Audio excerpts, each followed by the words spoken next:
Assalamualaikum warahmatullahi wabarakatuh. Selamat berjumpa kembali anak-anakku dalam pembelajaran ilmu pengetahuan sosial. Semoga kalian masih tetap sehat dan selalu semangat mengikuti pembelajaran jarak jauh. Dan jangan lupa untuk selalu berdoa. Baik anak-anakku, untuk materi kita kali ini masih tentang bab 1 dengan submateri interaksi antar negara-negara ASEAN. Tujuan pembelajaran kita hari ini dengan media PowerPoint yang Ibu sampaikan ini, kalian diharapkan bisa menjelaskan makna kerjasama, bentuk-bentuk kerjasama, dan upaya meningkatkan kerjasama antar negara ASEAN. Pertama, kita harus tahu dulu arti dari kerjasama. Kerjasama yaitu menjalin hubungan antara dua negara atau lebih demi mencapai suatu kesepakatan bersama. Association of Southeast Asian Nations atau yang kita kenal dengan ASEAN merupakan salah satu organisasi internasional yang bersifat regional yang dibentuk untuk berperan aktif dengan melakukan kerjasama antar negara di kawasan Asia Tenggara. Tujuannya adalah guna mengatasi dan meminimalisasi masalah yang dapat ditimbulkan dari interaksi antar negara baik dalam bidang ekonomi, sosial budaya, politik keamanan, dan pendidikan. Kerjasama suatu negara bisa terjadi karena adanya faktor pendorong. Yang pertama, karena kesamaan dan perbedaan sumber daya alam. Negara-negara yang memiliki kesamaan dalam hal sumber daya alam bisa membentuk hubungan kerjasama. Sebagai contoh, yaitu negara-negara penghasil minyak bumi membentuk kerjasama yang diberi nama OPEC, Organization of Petroleum Exporting Countries, artinya organisasi negara-negara penghasil minyak bumi. Perbedaan sumber daya alam pun juga bisa melahirkan bentuk kerjasama. Sebagai contoh, misalkan Indonesia yang merupakan negara penghasil pertanian bisa melakukan atau mengekspor ke Singapura, yang kita tahu bahwa Singapura merupakan negara yang minim akan hasil pertanian. Yang kedua, faktor pendorongnya yaitu kesamaan dan perbedaan wilayah. Kesamaan dan perbedaan wilayah juga bisa membentuk hubungan kerjasama. Sebagai contoh, yaitu negara-negara yang terletak di kawasan Asia Tenggara membentuk kerjasama yang disebut dengan ASEAN. Kemudian faktor penghambat untuk kerjasama di sini ada beberapa faktor. Yang pertama karena perbedaan ideologi, yang kedua konflik dan peperangan, yang ketiga kebijakan protektif, dan yang keempat adalah perbedaan kepentingan tiap-tiap negara. Keempat faktor ini bisa dikatakan akan menghambat terjadinya hubungan kerjasama antar negara. Berikutnya yaitu tentang bentuk-bentuk kerjasama ASEAN baik di bidang sosial, politik, budaya, pendidikan, dan ekonomi. Bentuk kerjasama yang pertama di sini adalah bidang sosial dan budaya. Bidang sosial dan budaya dilaksanakan oleh Committee of Social Development atau yang disingkat dengan COSD. Tujuannya agar tercipta kerukunan dan kemajuan bersama.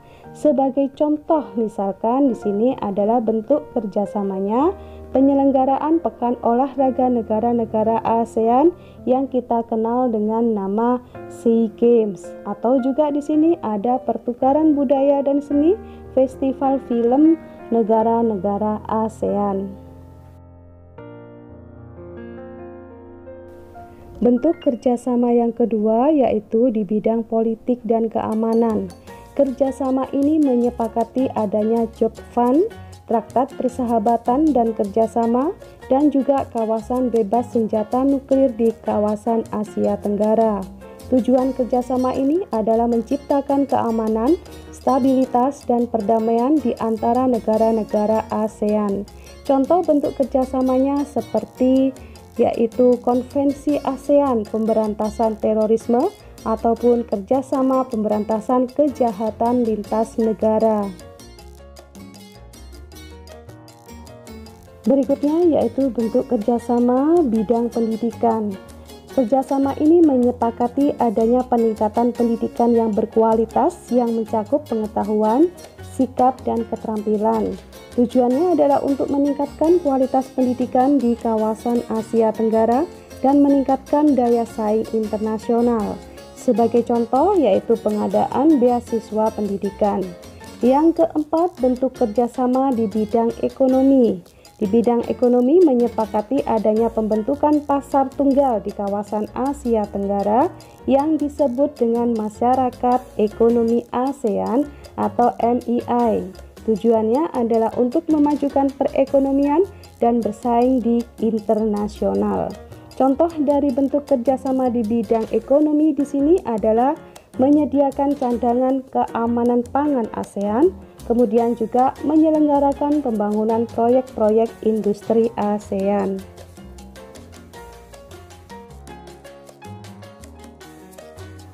Berikutnya, pengaruh kerjasama bidang ekonomi, sosial, politik, budaya, dan pendidikan terhadap kehidupan ASEAN. Pengaruh di bidang ekonomi seperti membuka peluang satu negara menjual barang atau jasa dengan mudah ke negara-negara anggota ASEAN, atau juga bisa membuka peluang tenaga kerja, meningkatkan kesejahteraan, membuka peluang penanaman modal asing, dan kegiatan ekonomi semakin luas dan bersaing bebas antar negara ASEAN. Sedangkan di bidang sosial, pengaruhnya seperti memunculkan persaingan dan pertentangan karena perbedaan kepentingan, bisa juga menimbulkan interaksi sosial seperti rasa simpati dan empati antar negara anggota ASEAN.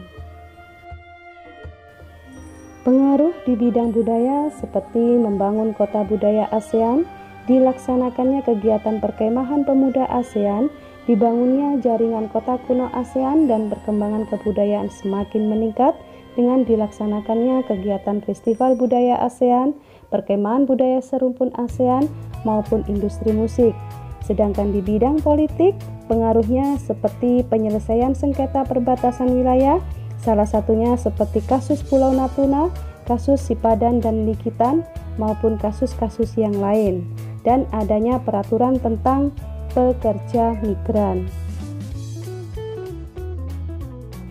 Pengaruh di bidang pendidikan yaitu peningkatan kualitas pendidikan dengan lulusan yang kompeten dan perubahan paradigma pendidikan di setiap negara anggota ASEAN. Sedangkan upaya-upaya meningkatkan kerjasama di antara negara-negara ASEAN dilakukan melalui 3 pilar ASEAN, yaitu kerjasama di bidang politik keamanan, kerjasama di bidang ekonomi, dan kerjasama di bidang sosial budaya.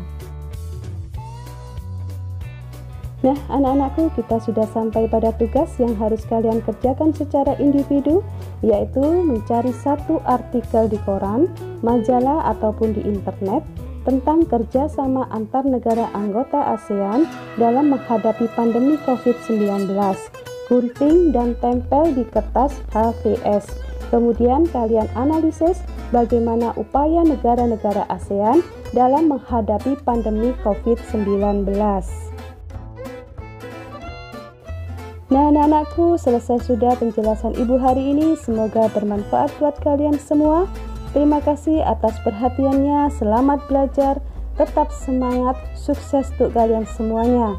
Kita bertemu dengan materi yang berbeda lagi minggu depan. Wassalamualaikum warahmatullahi wabarakatuh.